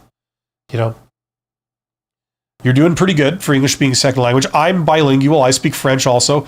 French is not my native language. It's always a bit of a challenge talking to people when you're not speaking your native language. So don't worry, you're doing really well. Internet Vibe says, usually when I've said yes to having other interviews, the recruiter usually sped things up. Okay, good. Great. All I'm saying is that I've heard from people that they have the opposite. So, I mean, it isn't clear, right? Not every recruiter is open to just instantly accelerating everything they do and dropping everything. Usually they were the ones that are in charge. They're in control of this process. And, they don't always feel like dropping everything else on their plate and like accelerating this any more than you do. Like, you're probably working on several things at once. Do you feel like dropping everything but one and just focusing on that for 2 days? Maybe not. So I'm glad that you've had that, and that certainly makes a case for why you would disclose that you are talking to other people. And I've heard that from other sources too. But I've also heard the counter argument. So I don't know. I think they're both even money, really. Alex Roca says, could it be possible, too, that one person from HR gave my CV to the quality inspector? Or is it possible that it only saw my profile? Yes, it's possible. Now, how likely that is, I don't know. I don't know the details of your situation. They do internal hiring. That is a thing, right? So that could be possible. If the quality inspector is like looking to fill a position in the quality department, I mean, usually it'd be a quality manager. That would be like the hiring manager in charge of a bunch of quality coordinators or inspectors or whatever it is. They could hit up HR and they say, like, we need to add another position in this department. Do you have any resumes on file, or can you post a new position? This kind of thing. Andrew Starr says, what is the real purpose of equality and diversity questions, and would selecting prefer not to say affect the application? Sorry, Andrew, that gets into the realm of politics. Whether it should or not, it does. So I'm not going to answer that. I think you guys know, wherever you are on the political spectrum, you have your opinions about this stuff, and it's not about facts, and it's not about reasoning, it's about ideology, and that's why I don't get into that. Youssef says, I'm a student at university and have applied to over 70 positions while studying. I've only received one interview, which was on Friday, which went well. Why doesn't anyone want me? Youssef, I hate to break this to you, but you're normal. You're not some weird, unhirable exception. That's kind of typical results. The fact that you applied to 70 jobs and got one interview, I'd say you're actually ahead of most people. Usually people apply for hundreds of posted jobs to get one interview. You can apply for 100 jobs in a day. Like, you could just go to LinkedIn and just fire out, one application after another using the same resume, very similar cover letter. You could do that, right? And that's what some people do. They just apply for hundreds and hundreds of jobs every day, right? The key is in customizing your resume. Because each of these positions have so many people applying for them, you have to be like a very close match for them to shortlist you, right? And there can't be any red flags. So if you're a student and you're just looking in the posted job market, that's kind of the game you're playing. I'd recommend you and everyone else in your position learn about the hidden job market. I mean, I know for some people it might be a bit of a stretch if you've never done anything like this, but I feel weird saying that because it feels like I'm judging people. I'm selling them short. It's like, if you're a smart, young person, there's no reason why you can't do this. You're perfectly capable. It's not like we're talking very, very complex skills involved. It's just knowing what to do and being aware that this is even an option in the first place. Do things like direct outreach. Go and watch that video I just was talking about that's linked in the description box of this live stream. That's called How Successful People Get Jobs. Just watch that video. And it's that type of thing, right? That's an alternative to what you've just described, right? Okay, and the other thing is that, if you're talking about informational interviews and things like that, people love to talk to students, right? When a student approaches like an executive or a hiring manager and says like, hey, I'm a student and I'm going to be graduating in like 6 months or a year or whatever, but I'm really passionate about this industry. Would I be able to speak to you and get your expert opinion on this industry, where it's going and, what's going to be required in the future? People love getting that. Like a student is very benign.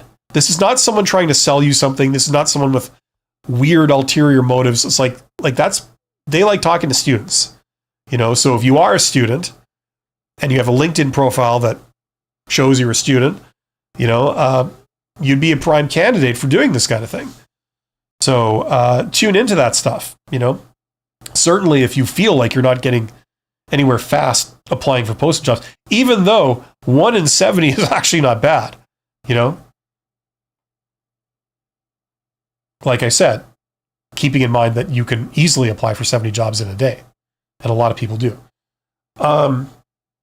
Alex says, I saw pictures of people from that company and videos on YouTube about the company where the operators and the company involved in many community activities, but there was no work offer. Okay, this was with regard to what? Can it be possible? Quality inspector, possible profile. Yeah, well, what you're describing are like sort of PR things, right? It's a branch of the marketing department or the HR department, depending on your point of view. It's they're trying to convince the public and convince all the other stakeholders that they care about the community and the environment and God knows what else. And it's supposed to, make people feel good about them so that you don't have any issues with buying their products. That's what it's for, right? Now, I'm being cynical about this in a way. but I'm kind of not. Sometimes companies actually care about that stuff. A lot of times they don't. A lot of times it's just something they feel they need to throw money at to enable them to do business. It's like the cost of doing business, right? Especially when they get accusations hurled at them from a lot of sources, justified or not, about them. The fact that they're a big business, they're automatically labeled as like some kind of bad guy. They feel they have to like try and combat that some way. So they do stuff like this, right? That's just the nature of it. You can tell I'm a former CEO, right? I'm never going back. That's why I can speak freely about this. This is the kind of crap you would never, ever say in a million years if you were ever hoping to get like another, executive job. So you're witnessing me really committing career suicide here, you guys. I hope you're aware of that. I know it's not all about me, but I'm just saying that's. I feel weird about saying this stuff because you would never say this in a million years, but that's the reality. You don't have to take it from me. You can see evidence of that all around, right?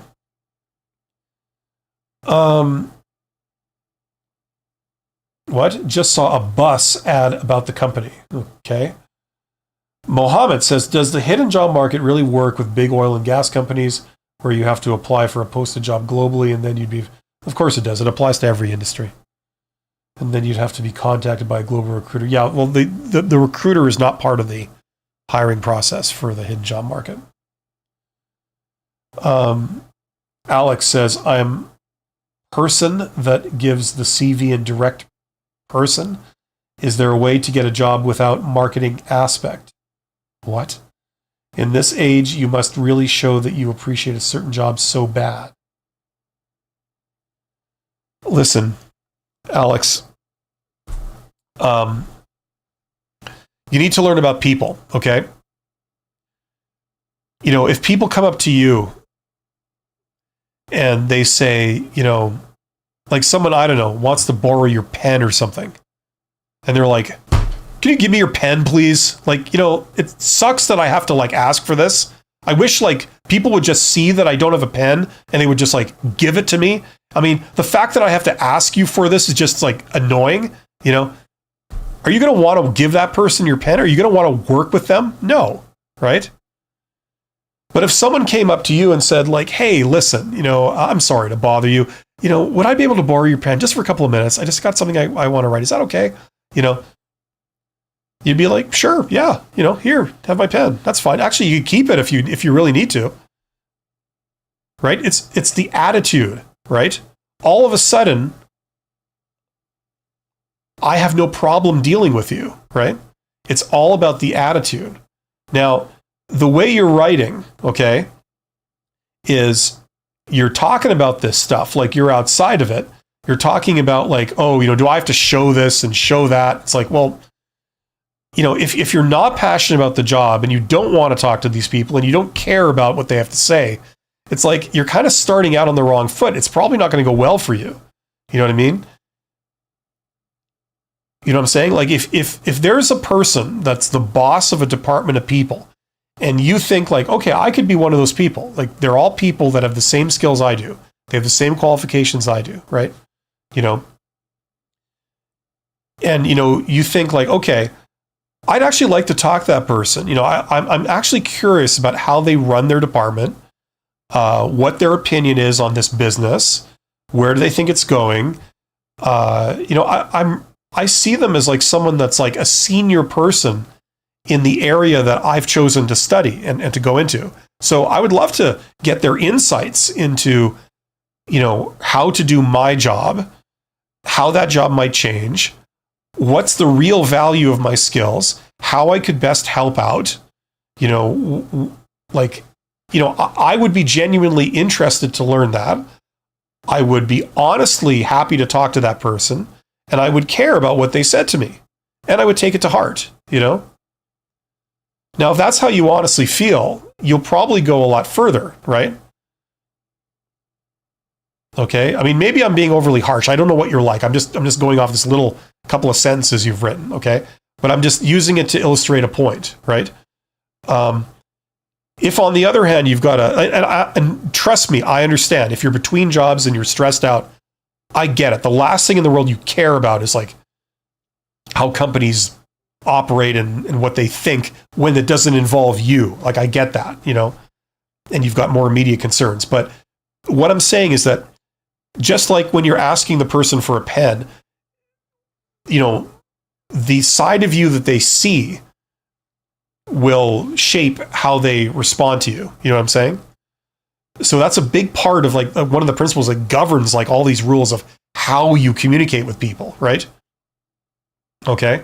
So for a start, instead of like contacting someone saying, I need you to do this for me. I need you to consider this. I need you to read my resume. I need you to tell me, are you hiring? When are you hiring? Instead of that, like asking for something, if you approach them and say like, listen, I would just love to sit down with you and hear your insights about this and that, about like where this is going, about what I could do, how I could contribute. I'd like to help out. I'd like to really bring something to a role here and help you guys. And in order to do that, I'd like to understand more of what you're doing and what your plans are. And then, see how that ties into what I can do. And it might give me an idea of like how to help out best. Something like that. It's all about that kind of thing. I think a lot of people would I know a lot of people would be much more inclined to talk to you if you approach them with that. You know what I'm saying? Rather than trying to get something all the time, right?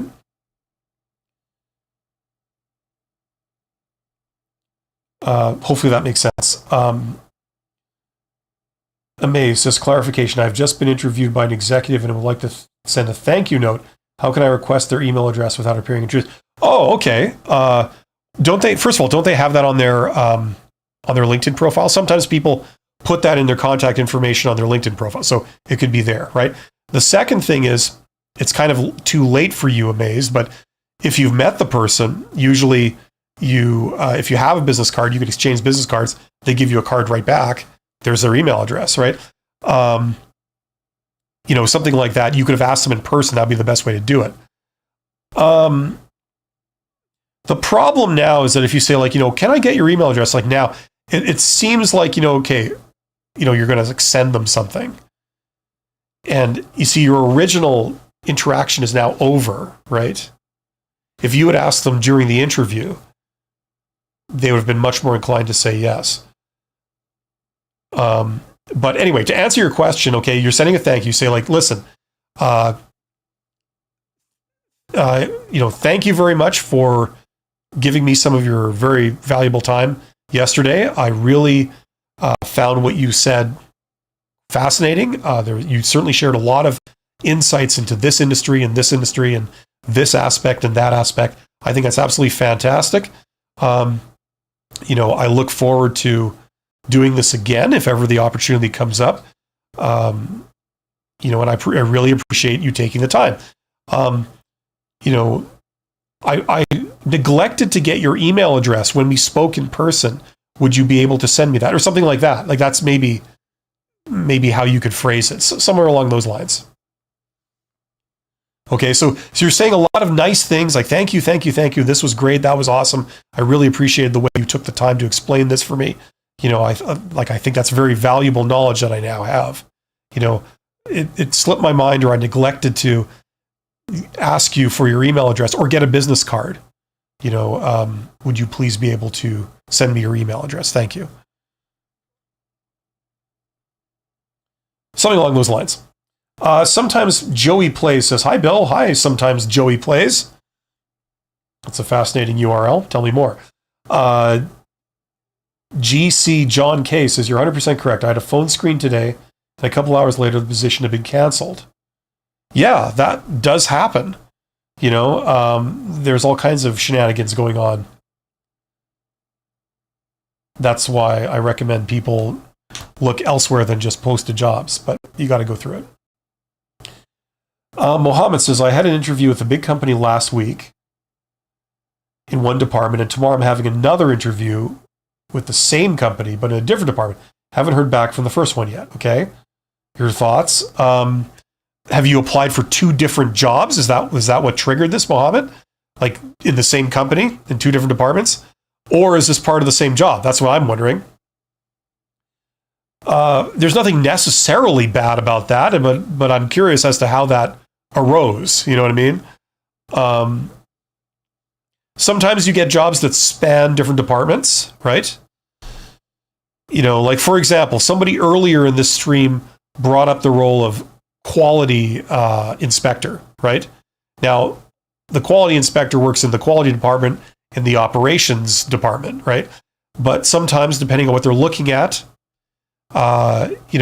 maybe someone from the marketing department wants to be in the room when they hire quality inspectors. Maybe in the past, they've had issues with quality inspectors that are operations people that, do very well at like inspecting the quality processes in the operations department, but just don't understand the marketing operation. They don't have the right attitude. They don't communicate and interoperate with people well in the marketing department. They don't understand that people who work in the marketing department, whether they're in outside sales or inside sales, they don't always dance to the same tune as people in the operations department. They, you relate to them differently. You communicate with them differently. It's just a different thing, right? So the marketing department would like to see the quality department hire people that, have some awareness of sales and marketing. So they want to be in the room. They want to talk to those candidates and give their input before a final decision is made on which one they hire, So things like that have been known, right? And usually it's based on bad experiences in the past where people have said, from now on, I want to be in the process when you guys hire someone because what you guys just did, this person you hired, that's ridiculous. That's disruptive to us, and we can't have that happen again. So I insist upon being in. The boss says yes, and it leads to this. There's all kinds of things that go on, right? I've seen stuff like that. I have to wrap this up in a few minutes, guys. It doesn't look like I'm going to be able to get the end because these questions keep coming, and that's great. And I'm trying to answer them, but I feel like I'm falling behind this tidal wave of stuff coming in. So I'm going to try and just wrap this up here. See if I can get through these quickly. Alex says, was my experience where I and a person gave a test on an interview programmed by a recruiter company for the company and blah, blah, blah. Okay. Alex, use shorter sentences. When you write a sentence that's an entire paragraph long and the grammar is not great, it's very hard to understand what you're saying. So, simple trick to help you with someone comprehend, write shorter sentences, one thought per sentence. Sorry, I don't understand what you're saying there. I'd have to reread this 5 times. If you could perhaps rephrase. Ahmed says, Happy Easter. Happy Easter, Ahmed. Mohammed says, yes, 2 different jobs, 2 different departments. Okay, good. So it's 2 different departments. What are my thoughts on that? That's fine. They don't have to, you don't have to connect them. Proceed like they're completely independent, You're talking to somebody over here for one job, you're talking to somebody over here for another job. They don't have to be aware of each other. You don't have to mention one to the other. Just keep them separate. It's probably simpler that way. If you made mention of the other and they became aware of the other, I don't think that's the end of the world, but you never know. So I would start out by trying to keep them independent. But if they brought it up, I wouldn't necessarily deny anything. I would just sort of like, yeah, I'm applying for this other one. Ahmed says, a buddy works in the middle office position, but has great network in sales. I noticed that they've been promising him a role in sales, but have since been giving him interviews for everything but sales. Okay, that sounds like a bunch of HR runaround. Seems like they're using him in a way to kind of manipulate him to staying in the firm. Yeah, there's all kinds of political games that people play, especially in large organizations. You do see it in smaller companies, but usually it's nastier and more prevalent, in large organizations. So this sounds like what that is. Alex says, I wasn't accepting because the recruiting company told me I was programmed on the interview at 8:30, arrived on 8 with company bus, then waited 30 minutes, then a test, then spoke about my CV. Okay. Alex says, was on the interview on short and waiting time, then offer just not accepted in the end. As someone who works in NASA strategy, you know what I mean, okay? Sorry, I don't know what you mean, Alex. Yeah, rephrase with shorter sentences. I have to sign off in a moment anyway, so unfortunately I can't get to it. But if you could rephrase that, I'd be happy to answer. I'm going to be live on Wednesday. I'm going to be live for several hours on Wednesday on this channel. So if you can come back and you still want my opinion on that, break it down, and I'll be happy to give that another attempt, okay? You're welcome, Ahmed. Internet Vibes says, the last question here, it says, should a thank you email be sent to a recruiter if most of the time the recruiter shares notes with the hiring manager to ask them if they want to interview the candidate? Look, there's no harm in saying thanks to somebody. It depends more on you than them. If you have the time to send a thank you to every recruiter that does, a certain thing, that's fine. Usually what a lot of people do is they only send thank yous to people when they're brought in for an interview. And you, as much as possible, you send a thank you note, an individual thank you note, to everybody that was present in the interview, if you can. You may not know the identity of every person, okay? But as much as you can, you try and send a thank you to everybody who was present in a job interview after the interview, okay? One way to do that is if you do have a business card, which you can make for yourself for like literally $20 or less. The place I used to use was Vistaprint. You go to Google and type in Vistaprint. What you can do is if you have a LinkedIn profile and the header of your LinkedIn profile, it has your name, your tagline, your photo, your email address, your phone number, and then other social media stuff on there. Just take that, put it on a business card. And then when you go to a job interview or a job fair or anywhere else, informational interview, anywhere else, you have your business cards, right here. As soon as you meet the person, you say, hey, it's very nice to meet you. You take out your business card. Here you go. That's a cue for them to take out their business card. They hand it to you. So you've got the business cards of everybody in the room, right? And then when you leave, you know who you spoke to, right? Because you got all their cards, right? If there's 5 people in the room, it can be hard to remember their names and who they are. So if you're doing a physical interview and you're sitting at a table and you got 5 people on your side of the table or something, it's like a panel interview, you can put the business cards on the table, right? That correspond with each of the people, right? And then you can easily remember their names, and then you just a memory jog who they are. Oh, they're the recruiter, they're the hiring manager, they're the executive, and that's the coworker that if you get hired you'll be working with, right? And these are their names. So it's good to try and get people's business cards if you can, and then you have their contact information. So for sending things like thank you notes, you know who you're talking to, okay? And that's what I'll say. I'm gonna sign off now, but thank you to Internet Vibes, to Ahmed, to Alex, to sometimes Joey Plays for that enormous contribution, but I like their handle. They get the bonus points for the handle. To Amaze, to Youssef, to Nan, Ash, to everyone who participated. Dave, you guys are awesome. Thank you for being here today. I see there's 40 people here. Always remember, you are awesome. You are highly employable. You are highly valuable. Okay? You will find something. It's just a question of time. It's out there right now is an employer who's looking for someone just like you. The problem is that you're just not connecting so far. You're looking for each other in the dark, in the fog.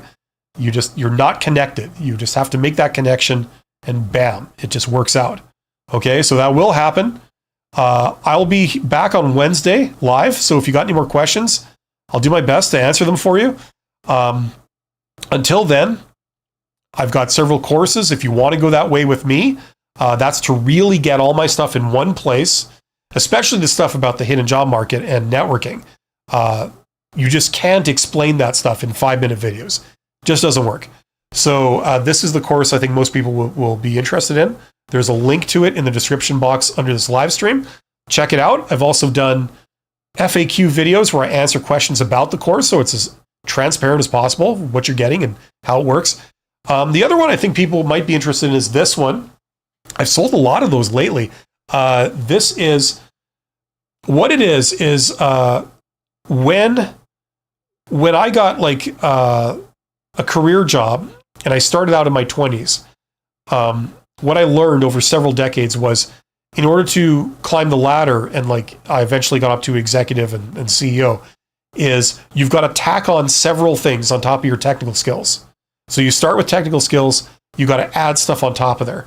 One of them is people management skills, one of them is communication skills, one of them is financial skills, and then that enables you to be a contender for higher level positions. As you rise, you need to have more of the other things. Okay, now this course, this is all the communication skills that I had to learn, okay, that enabled me to be in those roles. So I put it all together in one course. So if you're interested in learning that, it's like a sort of advanced course in corporate communication. It is about writing, but it's mainly about like what to say and how to say it. So if you're interested in learning that, that can help you climb the ladder, or it can help you get promoted. It can help you just be better at communicating and have people like you and want to work with you and all that kind of stuff. So if you're interested in that, check that out. The course is called Write Like a Professional. There's also a link in the description box under this live stream. And I also have FAQ videos answering questions about how that course works also that are linked below. So check that out. I'll be back on Wednesday. You guys are awesome. Take care of yourselves. See you soon.